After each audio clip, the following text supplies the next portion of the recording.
for this event, celebrating Italian Americans, music. This is an event that is possible thanks to the support of the National Italian American Foundation of NIAF and I Am Books, of which I am president. And we are very excited to have Bill Del Cerro and David Witter with us tonight to speak about Italian Americans in jazz. This is an event that we actually already had once in person at the old bookstore, and it was a great event where we presented the book Bebop, Swing, and Bella Musica, which Bill and Dave co-wrote, and which we will be talking about more in depth tonight. And so I will introduce our guests tonight, and then I will leave the floor to them. Bill Del Cerro is a native of the Grand and Ogden neighborhood on Chicago's West Side. He is a teacher, writer, and researcher who has been extensively involved in the local and national Italian American community over the past 15 and maybe even more years. Bill is the president of the Italic Institute of America, a national educational nonprofit, and was an associate producer of And They Came to Chicago, the Italian American Legacy, a PBS documentary which he initiated and supervised. Bill was a reporter and columnist for Fra Noi, Chicagoland's monthly Italian American newspaper, where he wrote a column, Sempre Avanti, highlighting positive achievements of Italian Americans across the country. Bill studied film and journalism at Columbia College, Chicago, also a proud alum, and received degrees in English and education from Northeastern Illinois University. His articles on Italian and Italian American history have been featured in the Chicago Tribune, the Chicago Sun-Times, and the Los Angeles Times, as well as in such periodicals as Prima magazine. David Anthony Witter is a Chicago-based freelance writer, photographer, blues musician, and teacher.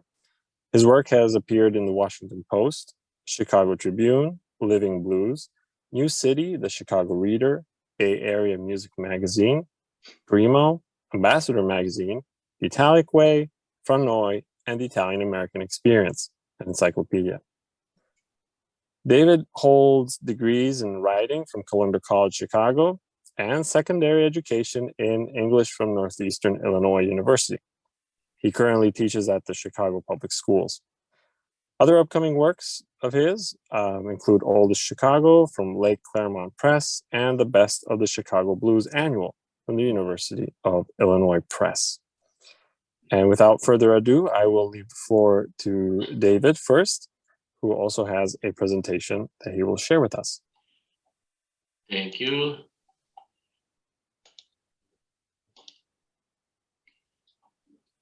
Let's see.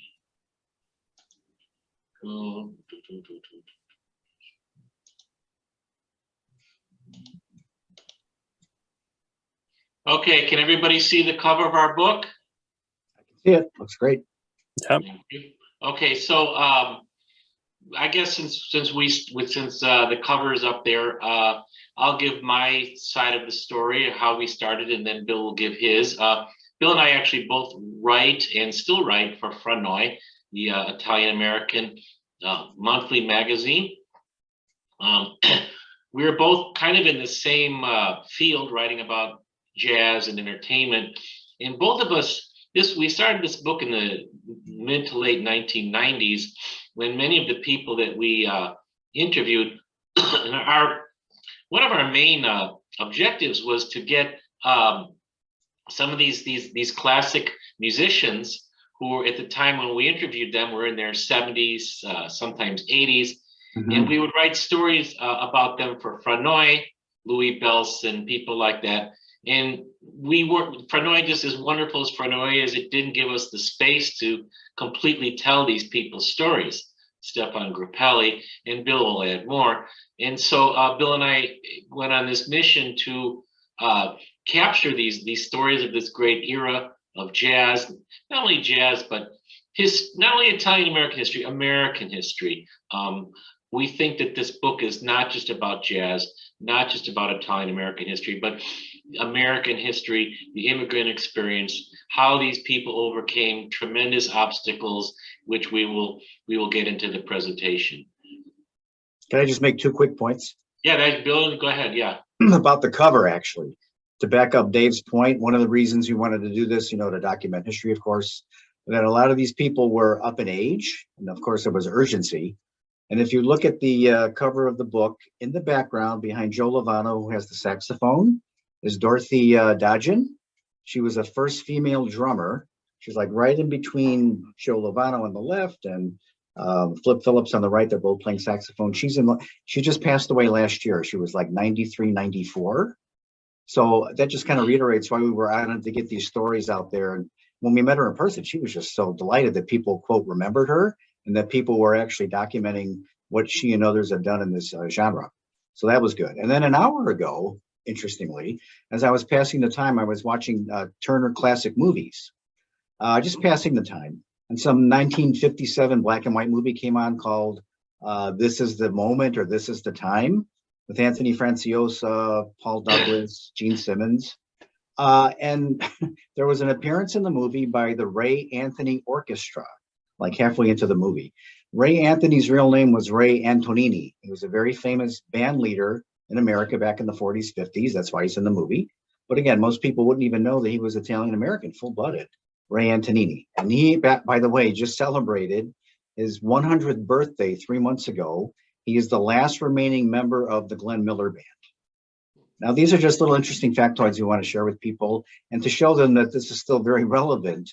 Some of these people are still alive, actually, like Ray Antonini.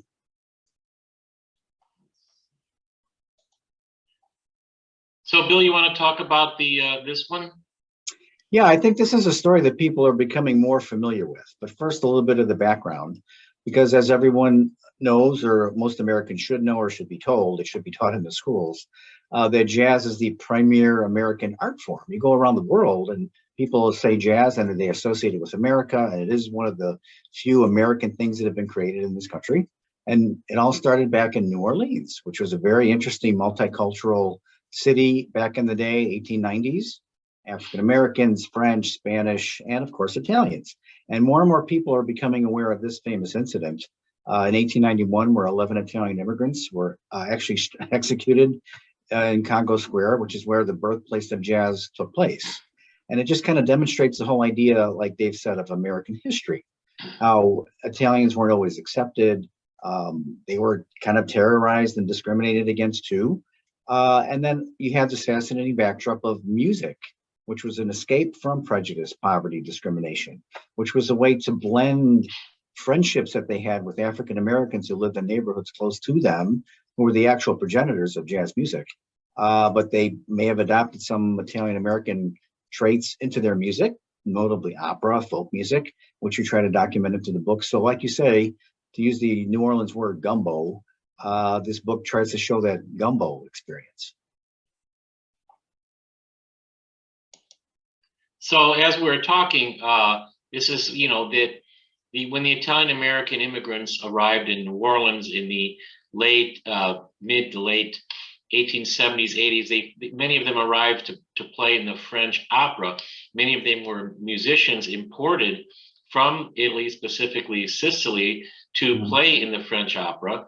And so these people, many of the first immigrants were musicians. They're also fishermen.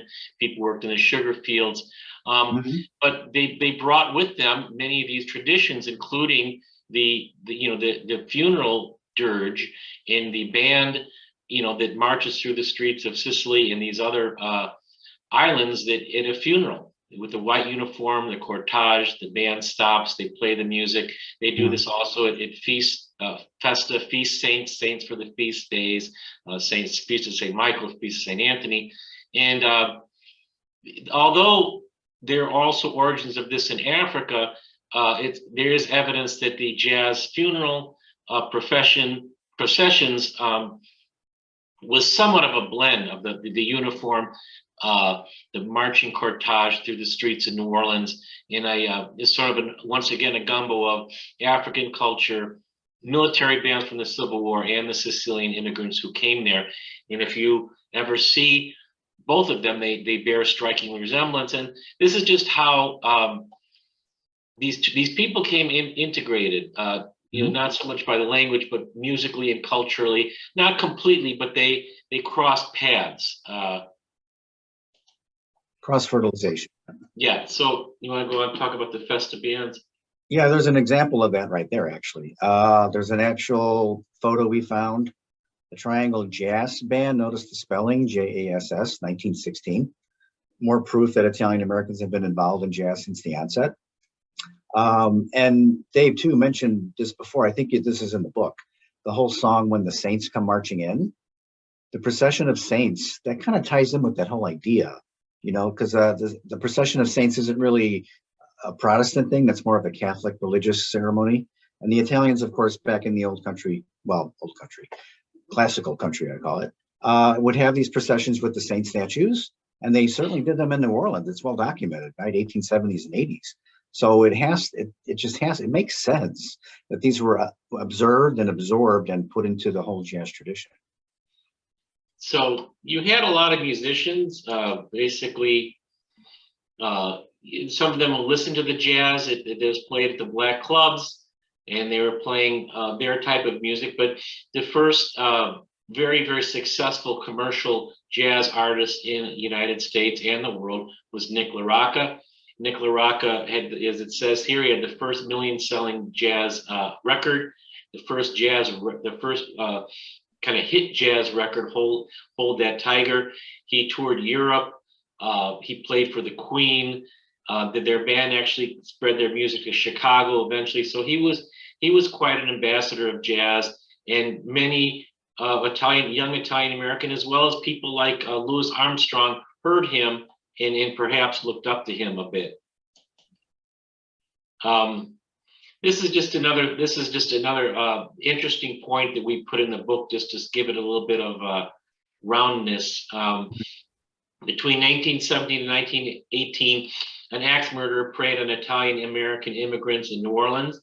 The killer professed a love for jazz and insisted he play. There was on St. Joseph's Day. He insisted that jazz be played in every household, which it was. This axe murderer, who was never identified or arrested or found, I believe killed 4 or 5 people with his axe and also terrorized many more who escaped.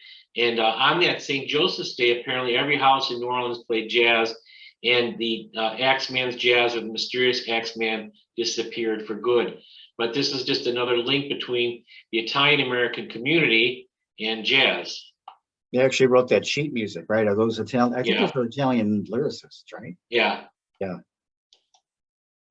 You want to talk about Louis Prima? Yeah, Sing, Sing, Sing. That's the all-time, considered all-time big band song, which it is. But most people don't realize that the great Louis Prima from New Orleans was actually the author of this song. It later became famous in the 1930s when he moved to New York, and then it became very famous with the orchestras and big bands.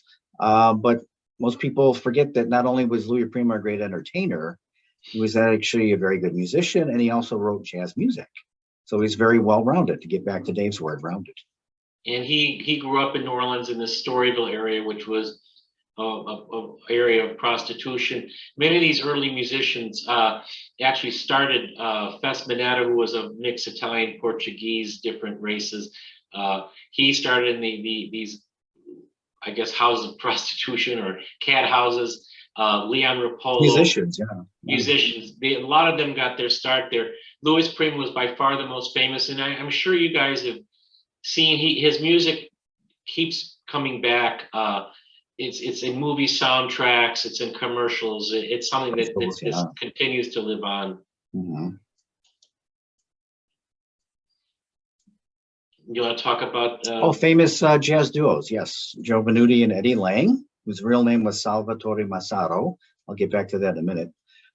They actually were one of the early first duos that were very, very influential, and were actually influenced people like Stéphane Grappelli, who was French-Italian in France, and Django Reinhardt, the famous gypsy musician, so-called. But back to Eddie Lang, very highly accomplished musician, guitarist. Dave can speak more to this, but notice the name change. This is something that we noticed in the book. The more research we did, how many jazz artists in the past were Italian American and no one even knew it because of name changes like this. So that was one of the nice things to find out about the book, how many there were actually. And it just kind of validated our research and said, yeah, we're onto something good here. So yeah, Eddie Lang was had he been alive today, still alive, he was just a revolutionary guitar player. He died very young, unfortunately. It was a simple operation, but in those days the medical facilities weren't what we have now. So he died during a simple operation. He was literally best friends with Bing Crosby. They were together constantly. Bing Crosby was so depressed after Eddie Lang's death that he didn't come out of his house for a month. Lang was very revolutionary. He kind of was one of the people who invented the lead guitar, or the guitar playing the melody.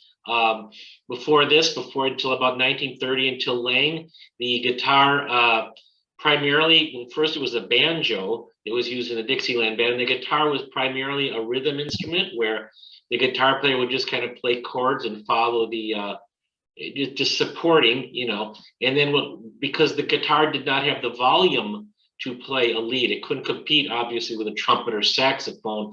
So Lang was one of the first people who, he and Bing were amplification. He was one of the first people who started, quote unquote, experimenting with amplification. He was getting fairly far with it before he passed on. And then Les Paul, who many of you might know or might not know through the Les Paul guitar, he's the one who took the amplification and made, the first real electric guitar. But Eddie Lang actually started the process of amplification, and the guitar is a lead instrument. And every guitarist that plays in every rock band and every heavy metal band owes a bit of a debt to Eddie Lang. Real quick point, Joe Venuti. We can probably talk more about him later, but these guys were both boyhood friends in Philadelphia. I think they went to the same middle school. But Joe Venuti, known for his sense of humor, outrageous sense of humor, and his ease, he pretty much introduced the violin into the jazz ensemble. And of course, the violin, an Italian instrument, became part of the jazz ensemble.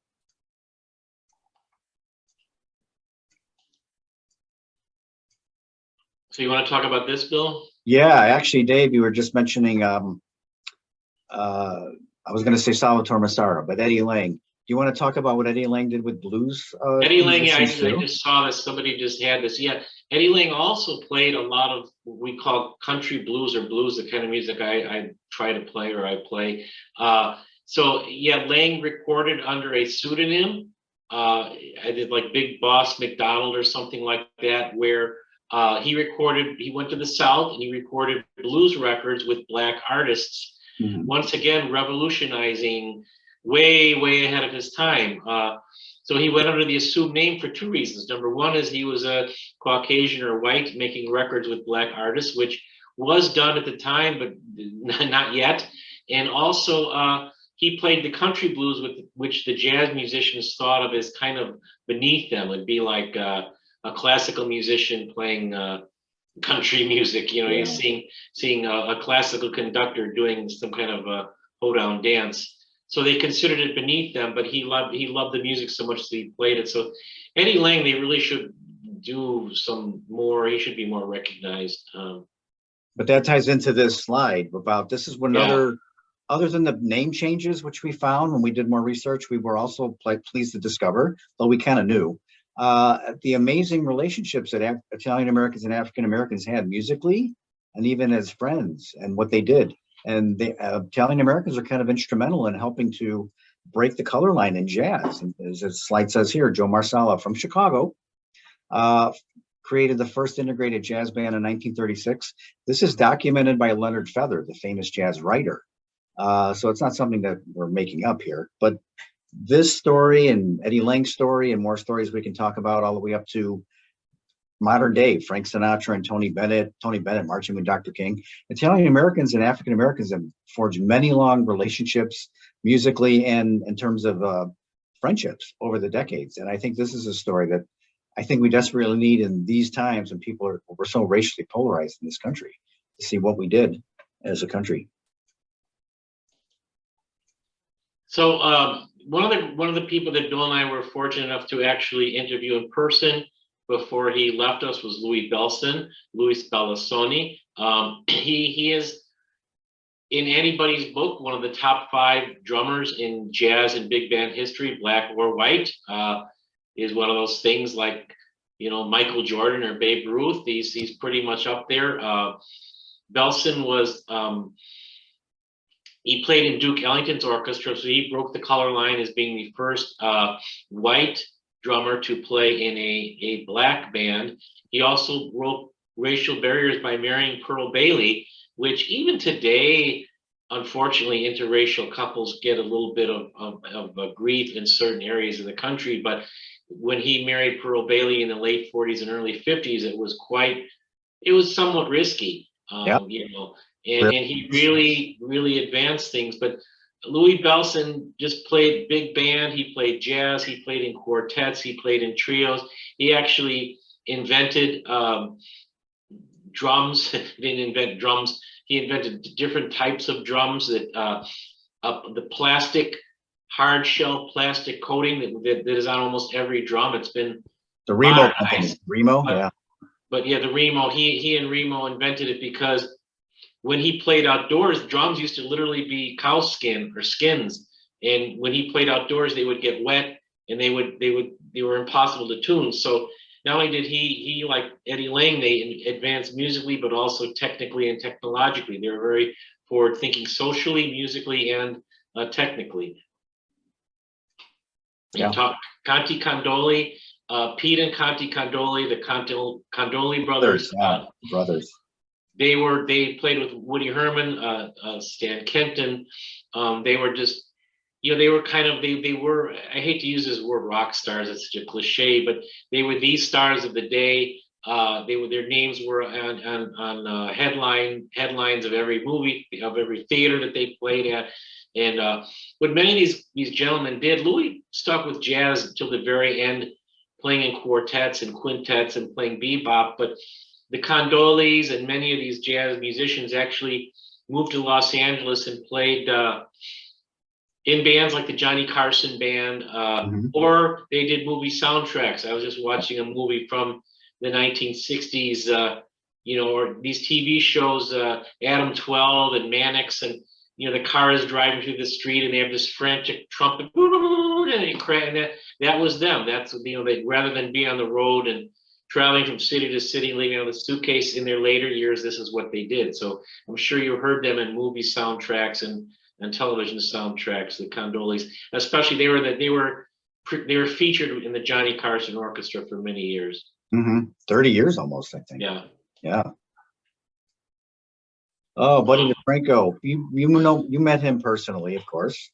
I got to spend time with Jack Costanza. You want to go first with Buddy DeFranco? Yeah, Buddy DeFranco's another amazing story. Not only he was the first bebop clarinetist, so during the 1930s, you had these clarinet stars, Benny Goodman, Harry James. The clarinet was the lead instrument during the 1930s, like as the guitar is now, I would suppose. Or now it's the computer. Nobody even plays instruments. But he introduced the clarinet into the bebop because he didn't want to be another Harry James. So he developed his own style.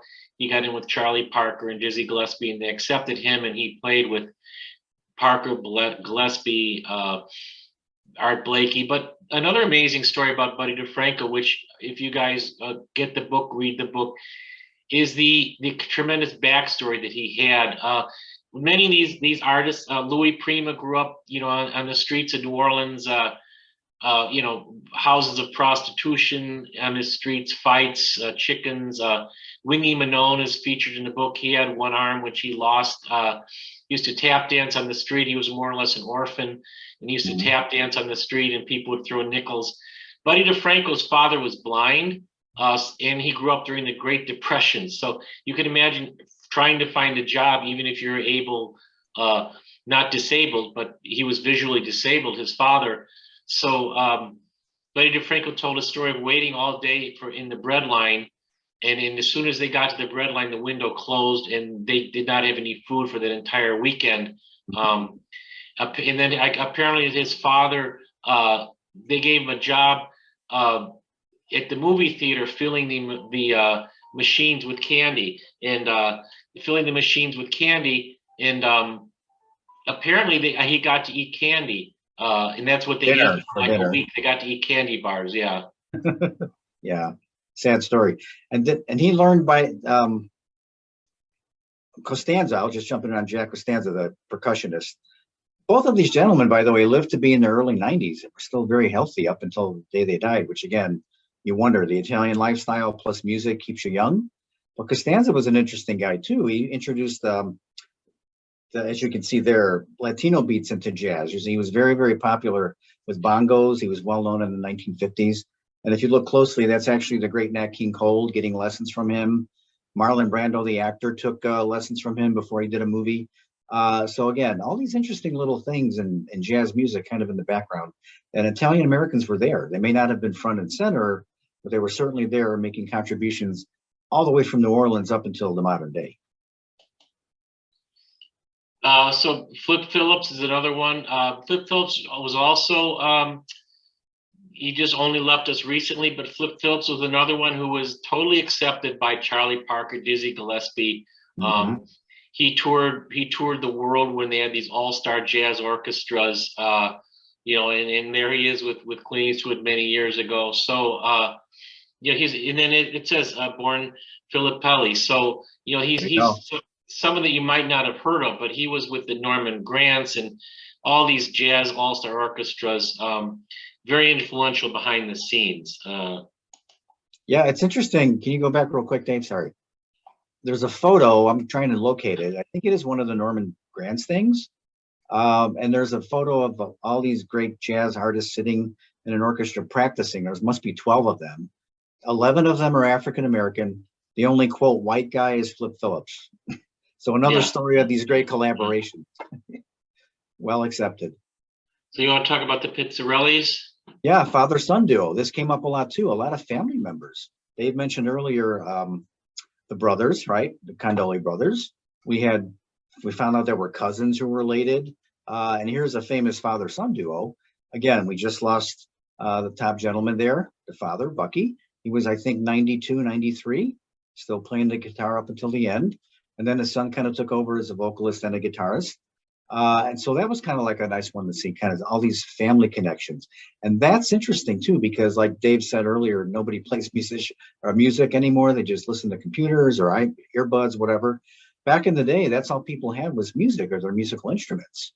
And Italian families on Sundays after church, as Bucky related, he's from New Jersey, they would go to each other's houses and for entertainment would play music. They would play folk music. They would play opera arias and sing to those. And they would start playing newer forms of American music, like big band and such like that. So the Italian gift for musicality, improvisation, humor. I mean, you can see that a lot of these Italians bring humor to their music. All these traits that are very Italian were infused into the music via families, which was kind of interesting. And also, just like I said, the genes running in the family, and almost if they didn't have Papa Joe Francesco and Billy DeFrancesco, many of these artists that we interviewed, if their parents, if their fathers or mothers were not professional musicians, they were music teachers or they were very well-known amateur musicians around town.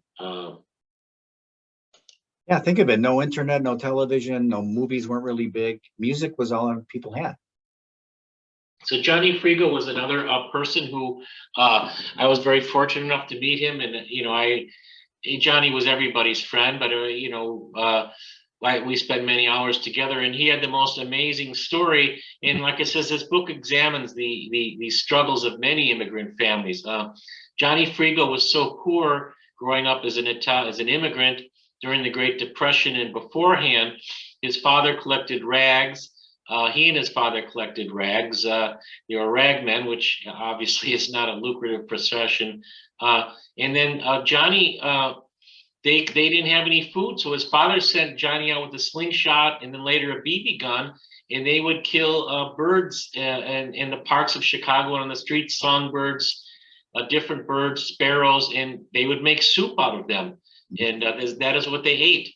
And Johnny has he had this poem that he would write about a misspent youth, and he said that he became a musician and he played the violin because he ruined the songs of so many beautiful birds, and he took so much music out of the world by killing these birds as a child that he had to replace it. And he would read it during his shows, and there was never a dry eye in the house. But this is just how these people struggled, and Johnny Frigo became very successful. He did a lot of commercial jingle work. He was on, and then he became a full-time jazz musician, Chicago, Las Vegas. He had a house or a large condominium apartment on Lakeshore Drive, which, if you know Chicago, it's kind of like the Malibu of Chicago, right on the lake and looking over the beach. And yet he was the most modest man. He would open the door for you. He would carry suitcases. He would walk through puddles. He was just a great human being and a great talent. But these are the stories that we portray. These people did not. I don't think any. They weren't privileged. No, they were privileged. That's what we're going to say. Yeah, not a very few came from religion. Most of them basically just scraped their way by. And so this is not only a book about music, immigration, but just their life experiences and how different it is our lives today. And Bill and I would agree how spoiled we are. And the children of our children have no idea what children 2 or 3 generations. Children now complain they don't have the right phone or the right gym shoes. Yeah. Can I just say 2 things? Yeah. Notice he's playing the violin, of course, an Italian contribution. And Dave, that's a beautiful story you have at the end of the chapter of the book about Johnny Frigo. You remember when he went back to his old neighborhood? Yeah. He went back to his old neighborhood, and he grew up. It was an Italian neighborhood called Roseland, and then it changed racially, as many did during the 60s and 70s in most of the large cities in America.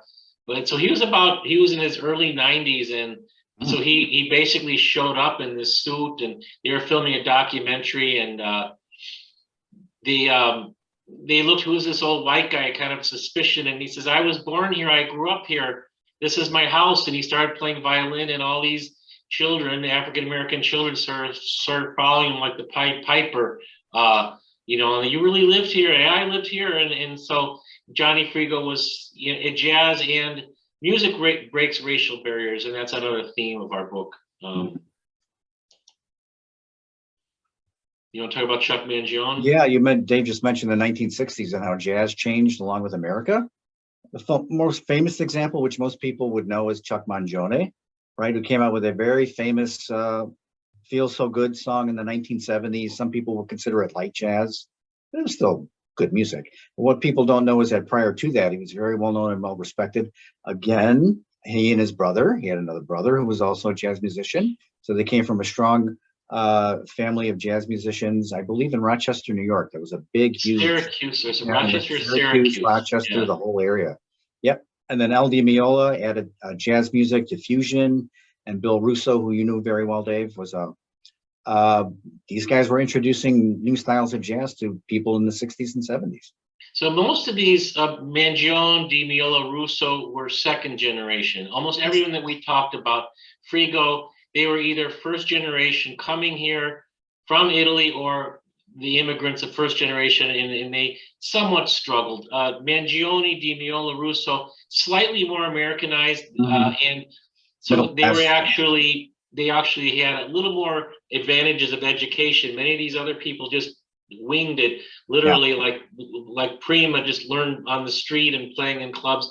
Mangione, Di Meola, and especially William Russo, who was actually my friend, and I was not a good enough musician to be in his classes. I'd like to say he was the teacher. He taught the advanced students, but William Russo composed symphonies for Leonard Bernstein. So he was multi-talented. Multi-talented, yeah. Yeah, he did plays, he did theater, he did jazz, he did Stan Kenton, and then Al Di Meola he's still going very strong today. So the Italians played a part in the fusion, jazz fusion, big part. Di Meola, big part in the jazz fusion. And who's the piano player?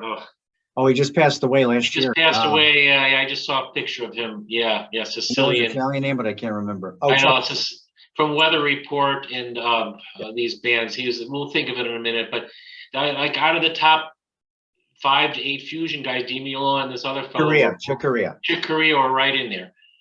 So they modernized jazz. And Well, yet Mangione did kind of hippie jazz. I like his kind of hippie jazz. You know, 2 things about Chick Corea, very well respected, well known. I think he passed away last summer. Yeah. Most people think he's Hispanic because he promoted Hispanic influences in jazz, but he's not. He's 100% Italian American. And this again gets back to the book about name changes, people not recognizing the contributions that Italians have made. But this is part of the book. Oh, thank you. Yeah. We're going to have discussion. We're going to be ending this in about 5 minutes, and we'll have questions and discussions. We're so happy to participate, and we'll be very, very glad to answer your questions. Another jazz drummer, Steve Gadd, was from Rochester, if you know, and he's probably one of the top 5 studio drummers of all time, literally rock and jazz. He's been on like 1,000 records by everybody from the Rolling Stones to Paul Simon, but he started with jazz. And also the teachers, you want to talk about this, Bill? Yeah, in Boston. This is interesting, you know, because again, one of the purposes of the book also is historically very important, talking about the racial reconciliation and friendships and and trying to give credit to Italian Americans who people don't know were Italian American, like Chick Corea, like I just mentioned. But there's also these media stereotypes that all Italian Americans are not well educated or ill educated or whatever. And then in our research, we found out that 2 of the most prominent jazz educators were John Laporta and Joe Viola, who taught for decades at the Berklee College of Music in Boston, which is a very famous university, musical university that everybody goes and studies at, a lot of jazz players, certainly. And these 2 gentlemen, as you can see them in the photo, influenced many, many modern jazz players. I mean, even I went to a concert in Italy a couple of years ago to see a concert there from American jazz players, and they were talking about, they were telling me stories about Joe Viola. They remembered him as a teacher. So I just thought that was amazing. These 2 guys who were in the background have contributed so much to modern musicians. And of course, Berkeley is your neighborhood college for Boston. those of you Bostonians, yes. So, you know, we wrote this book a few years ago. We started almost 10, 15 years ago, but Joe Venuti, the violin, he's now, Joe Venuti is he's not so much new, he's now the elder statesman and the grand old man of jazz, but Joe Venuti, he was the top saxophone player out of Wait, Joe Venuti, the violinist, Dave, the violinist. I mean, Joe Lovano. Joe Lovano was the top saxophone player in jazz, in the downbeat polls, in the jazz polls, for about 5 years running, from about 2005 to 2010. He was the top guy, or second or third every year, multi-Grammy winner. He's still performing, and he's still, you know, but we're talking about jazz into the 2000s, the 21st century. He really was, in the beginning of this century, he was really at the forefront of jazz and bebop, and considered, you know, one of the top 10 recording performers of the first part of this century. Multiple Grammy winner, like it says there. I think now he's teaching at Berkeley. He still plays and teaches.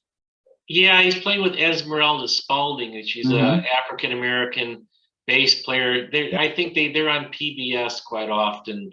If you check the listings. Yeah, he was in the Ken Burns special too. They interviewed Joe. Yeah.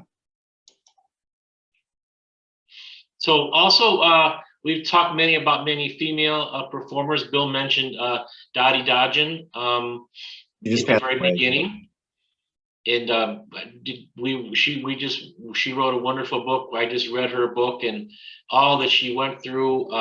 You can imagine the hardships of being a jazz musician, being on the road, traveling, crappy food, being on trains, going by car, going by van. And she had the extra, I guess, burden of being a female, and, you know, what happens when you have a female with a bunch of men traveling. They were very, very gentlemanly. No one bothered her. She generally married men in the band, but she had a very tragic childhood as well. You should just try to pick up the book, but she was the first woman jazz drummer, and she didn't play regularly with the greats, but she was often a substitute. And Joni Pilato, who is performing perhaps this weekend in Chicago. She's not only a singer, she's a composer, but she and her husband, Bradley Parker Sparrow, own what's called Southport Records in Chicago. She has produced about 150 CDs, put together musicians, the cover art, promoted them. She's actually like a recording engineer. She's one of the first females, once again, breaking ground where females were considered not technical, okay, you just sing and, you wear your dress and you sing and we'll take care of the computer, we'll take care of the sound and the soundboard. But she actually does that. So she's still performing in Chicago. You want to talk about this, Bill? Yeah, full circle. Tony Bennett, who many people, believe it or not, don't recognize as being Italian. There's another example. Born Anthony Benedetto, and Lady Gaga, real name Stefania Germanotta. They bring the Italian-American influence in jazz back full circle. 2016, they got together, cut a couple albums, doing a lot of the old standards, many of them jazz classics. And I think was it last year? I think Tony Bennett officially retired. It was Bennett's final performance. Yeah, and she was up there supporting him and singing with him. They sang together. Yeah. Leading him off stage. I thought that was very, very touching. And very Italian, by the way. Yeah. But there you go. It kind of shows how we're coming full circle, and the Italian Americans are still contributing to jazz. Older generation, newer generation. So we saw, we can just put this up on the screen, but you can do ItaliansandJazz.com if you want. Oh, we have to change the website, Dave. Okay. Website. We're working on our website. If that was our old website, everyone, I apologize. Okay. It should have been corrected. It's actually ItalianAmericanJazz.com. We're in the process of getting it back up. So, but you can purchase the book through the bookstore, and we saw many comments. So we have a question from Susan Sakacha. She says, is there anything about Italian folk music that technically is similar to the fundamentals of jazz with its swing and improvisation elements? In terms of the instruments or the actual singing, or I guess in general, like how did Italian folk music maybe influence the Italian, an Italian American experience in jazz? Like, was there any kind of influence maybe from the Italian folk music? Especially a lot of the early jazz musicians started out as Italian folk musicians and street musicians, and a lot of them kind of went back and forth. And then Louis Prima, Angelina, he kind of merged Italian culture and Italian Angelina into sort of jazz, or I just call them silly, fun, popular, wonderful songs that he did, that he incorporated a lot of Italian the beat, so there were elements of folk music, yes. We have another, well, it's more like a comment, but we could kind of use it as a question. I remember, Geraldine DePersia says, I remember my late father, another musician from South Philly, talking about Joe Venturi and Eddie Lang, great memories. That kind of leads me to ask about, what were the centers, what the big urban centers, but are there any like cities that one might think, I wasn't really thinking about that as a hub of Italian American jazz? I mean, Philly, Chicago, what cities are we talking about? It was Rochester. Rochester was where the upper New York. Upper New York. New Orleans, of course. Yeah, New Orleans, Chicago, New Orleans, New York. Yeah, Philadelphia. A lot of these guys moved to the West Coast, San Francisco. Bill, why don't you talk about the Peanuts guy? Vince Guaraldi. San Francisco. Yeah. That's something we should probably explore in the book in the future, the whole California scene. We're starting to see that there's some kind of a lot of Italian immigrants there. But Vince Guaraldi, of course, the piano player, people know him well, they don't know him, but they know his musical score. In 1965, the first Charlie Brown cartoon came on national television. And what was pretty revolutionary, back, I still can't believe this happened. They hired him to write the score for this Peanuts cartoon, Charlie Brown and Lucy. And it was a revolutionary piece of jazz music for an actual children's cartoon, but it's just beautifully done. And that just, again, speaks to this whole example of how Italians brought their musicality and kind of filtered it into the American culture, even in a popular format. So yeah, that was pretty interesting. Yeah, if anyone will tell us that they don't love the Peanuts music, there's something wrong with you, because to me, it's not Christmas until you hear Linus. Yeah. Like, da, da, da, da, da, da, da. That's Vince Guaraldi and his trio. Out of the trio, by the way, two of them were Italian American musicians. Jerry Granelli, the drummer. The drummer Jerry Granelli just passed away. A year ago. Yeah. And BM Moore asked if, well, you mentioned a few women. Are there more like women in Italian jazz in the past, or even maybe today in contemporary jazz? Well, Dave, you did something on Merlene Verplank, right? Merlene Verplank, yeah. That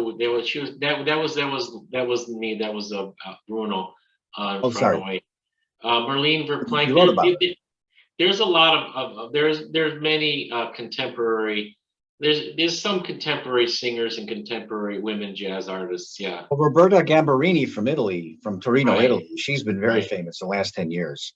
And then, of course, another one who just passed away was Morgana King, who most people would know as Mama Corleone in The Godfather. She was actually picked for the movie because Coppola loved her jazz singing.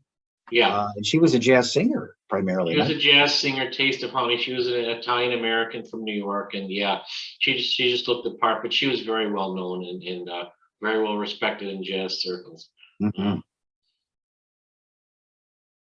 And are there any? This is a question for me, actually, more curiosity. Is there any like cross pollination between different cultural just world, like film, like Italian American jazz? Did it influence film in any way? And the many Italian American directors that have made film, or did they not intersect that much? I don't think so. I think there's a lot of Italian American artists that you can find in movies. Like I gave that example earlier that Ray Anthony was on a movie I just saw an hour ago. Antonini. The Condoli brothers were in that movie Bell, Book and Candle with Jack Lemmon and who else is in there? Kim Novak. They're in there playing. You can see examples of that. Television, Henry Mancini and actually Conte Condoli, they worked together and famous score for a TV show called Peter Gunn with the guitar riff. That was Conte Condoli. So there's kind of this weaving in and out, but I don't know if there's like a direct connection. What do you think? I think a lot. I mean, it's just as many of the artists were inspired by bebop, filmmakers, writers. I'm sure that a lot of the Italian, the neo-realists and so forth were in the neo-realists and the noir directors and all the Fellini, all these people were inspired by bebop, by the creativity of it. There was a director named Pupi Avati who made several very popular films. He was actually the Pope's official filmographer during the 1990s, and Pupi came to America, and I was sort of his guide, and he wanted to go to jazz clubs. That's what he wanted to do, so I took him to see Barrett Deems and Bill Corpolongo. By the way, there's a chapter on jazz in Italy. I mean, of all the European countries, Italy still has a very active jazz scene. They have the Siena Jazz Foundation in Siena, the famous city. So there's an intense love of jazz among Italians, period. That's why we put that chapter in the book too.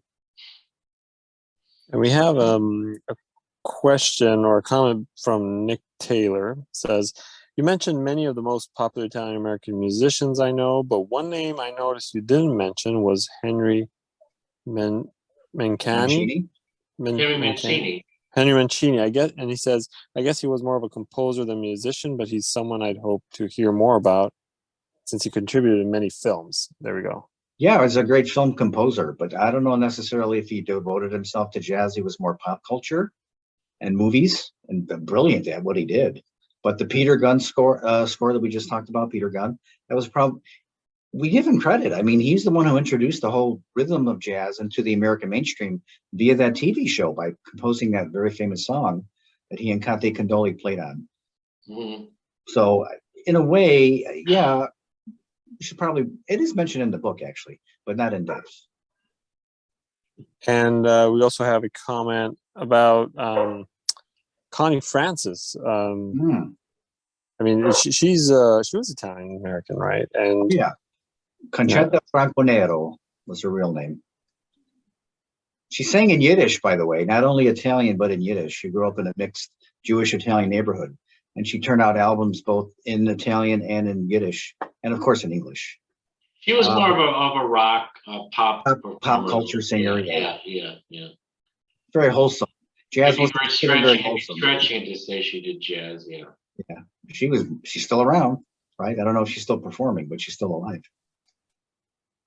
And I wanted to mention, because we talked about this before starting the program tonight. I know it's a little bit outside of the realm of jazz, but it's still gypsy jazz. I was talking to David and Bill about Alfonso Ponticelli. I'd like to, if you can just say a couple of words on him, because I just find him amazing.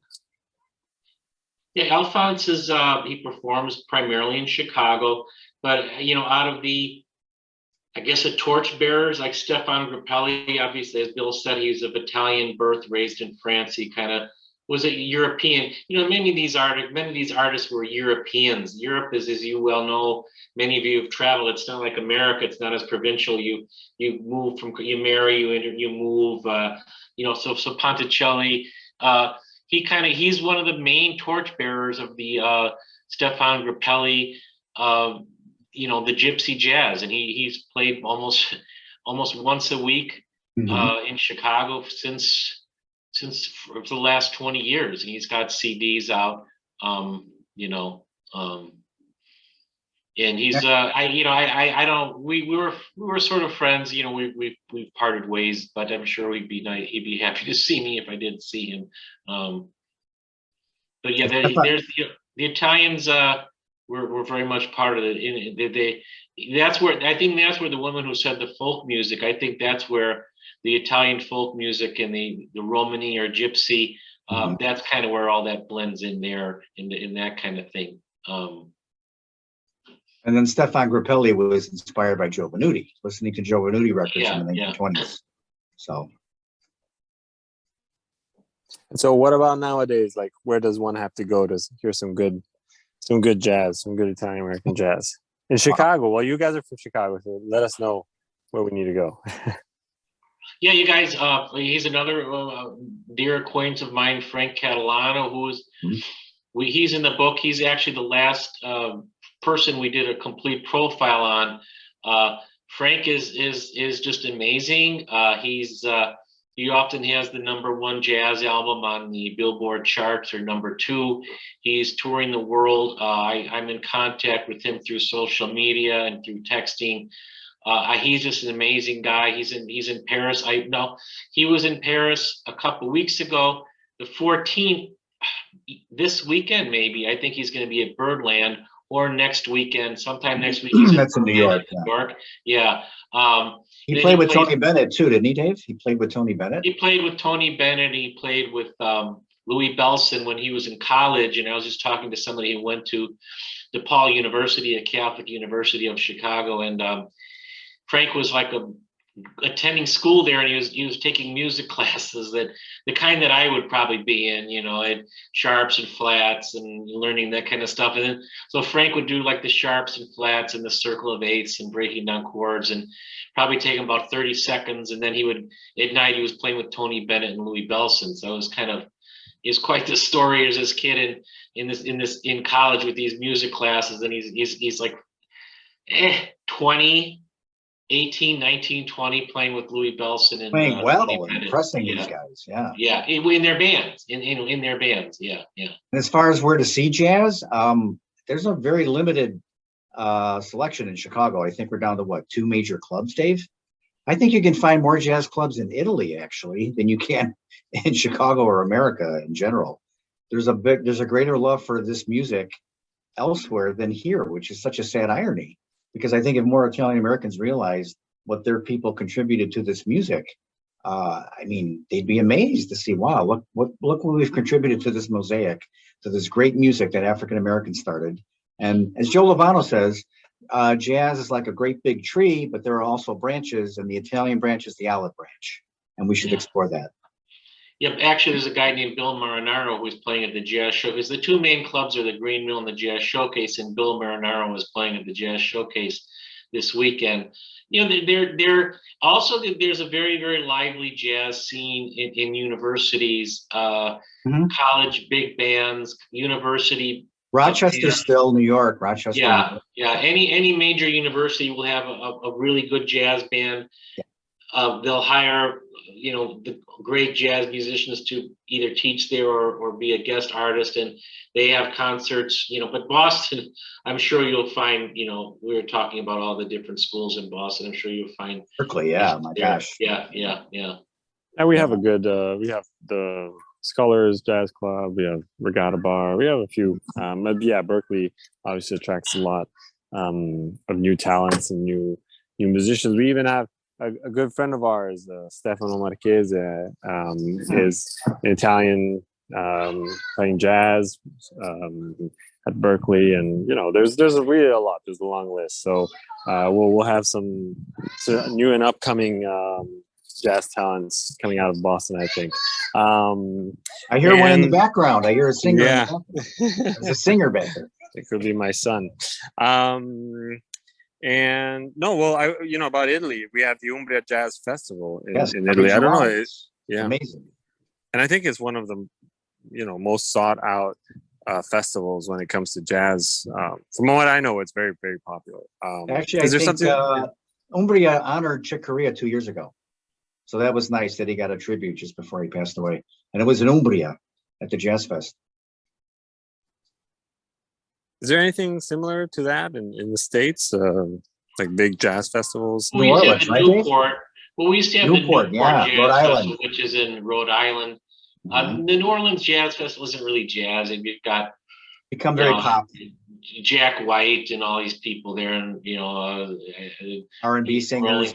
Yeah, even the Rolling Stones played there as a surprise. So that's just a music festival. Newport, Rhode Island, I would say, is a good one, right, Dave? Yeah.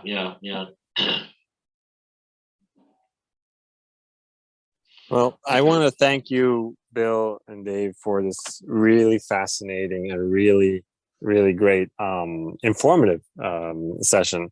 And again, I want to thank everyone for joining us today. And the one thing I do want to point out is that the book is available on our website at iambooksboston.com. And great bookstore, by the way. Everybody should visit the bookstore. And we hope to see Bill and Dave maybe one day. The new store, yeah. With the next book, right? The new store, yeah. And the new book, Next Generation of Italian Americans. We'll explore that. So thank you again, everybody, and thank you, Dave. Thank you, Bill. Thank you. Appreciate it. Okay. Have a good night. Thank you.